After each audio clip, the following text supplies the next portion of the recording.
I woke up hiding in a bathroom, of an apartment complex where I used to get my drugs at, not knowing what I was doing, and it just feels like a fog, I don't recall a lot of years of my life, because for some reason, I'm my own worst enemy.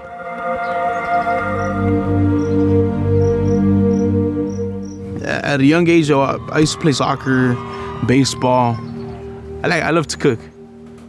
Everything that my mom knows how to make, I know how to make. Anything you could think of: tamales, pozole, menudo, gorditas, any traditional Mexican food that you could think of, I know how to make because my mom taught me. And ever since then, I guess that's where my passion for cooking started. My curiosity started going towards drugs, I started smoking weed when I was in middle school. And then once that got started, everything else just got put on the back seat. That was my main focus in life. I revolved my life around just being high, first weed, drinking. Every friend that I had at that point, started going their own way because I just started doing harder and harder drugs. I started getting lost. I started not sleeping. I started acting a fool. I started doing things I wasn't supposed to do, I became aware of everything I was doing. I didn't like what I had become, and then at that point in life, I started getting sick of myself. When I got to Salvation Army, to the Adult Rehabilitation Center, if you were to see my picture when I first got to the Salvation Army, I got there still sick. Yeah, I don't look like myself. I could barely sleep. I don't want to feel like that ever again. And little by little, I just started accepting my reality that this was going to be my new life, because everything I was doing wasn't getting me nowhere. I'm an addict. I accept that I'm gonna have to live this way the rest of my life. How I'm still alive here compared to other people that aren't. And I did drugs harder than a lot of people.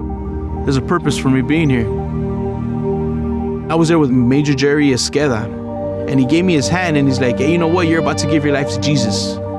He says, you don't got to worry about anything else in life anymore, You just give it to him and you'll be all right, It actually made my life better.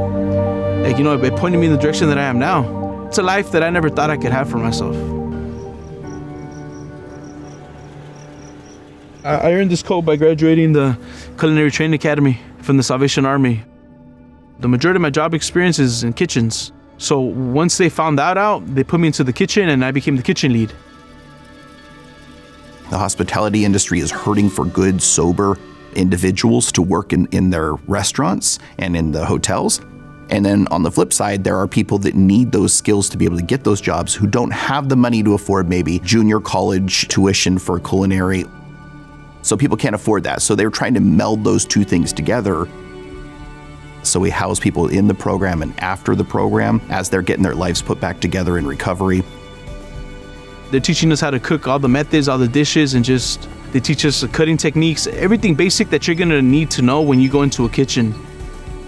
My name is Eric Magnani. I'm the culinary instructor here for the Napa Valley Culinary Academy. I've been working as a chef continually for the last 35 years, and I've spent my years in catering, luxury resorts, and now I do a lot of private chef work. The chefs that we have work really hard at trying to, in 12 weeks, get across all the skills that are needed for somebody to enter this industry. The majority of the students that come in are coming in through adult recovery centers, the ARCs, and then you come out with an incredible sense of confidence and a newly acquired skill set that you could walk right into almost any kitchen in Napa and get a job. I've really enjoyed showcasing a lot of the experiences that I've had throughout the years and throughout the industry. We do meals for the community and for shelters. The meals that we made, we hand them out to the homeless outside of the core every day. We want to try to make sure that they're going to get the opportunity to use the skills that they learned here. Since we've been here, we've had 100% job placement.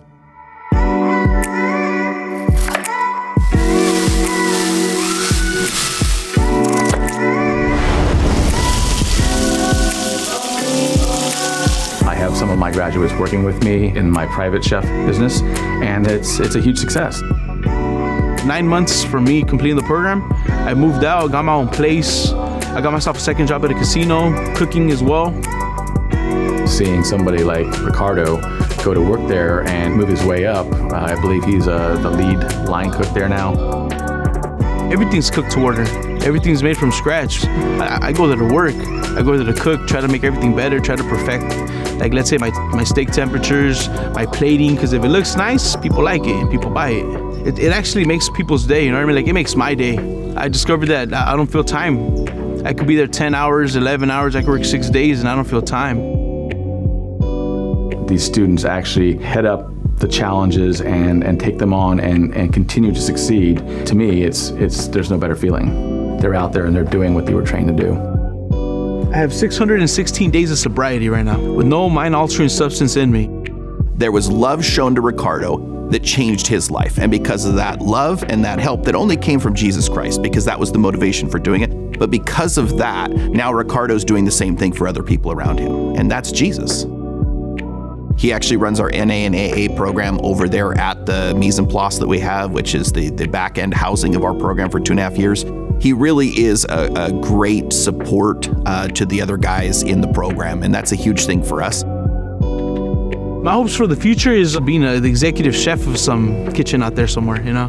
All I gotta do is show up and just keep doing what I'm doing, stay sober, continue a program, and I could do it. Jesus Christ saved my soul. Salvation Army saved my life.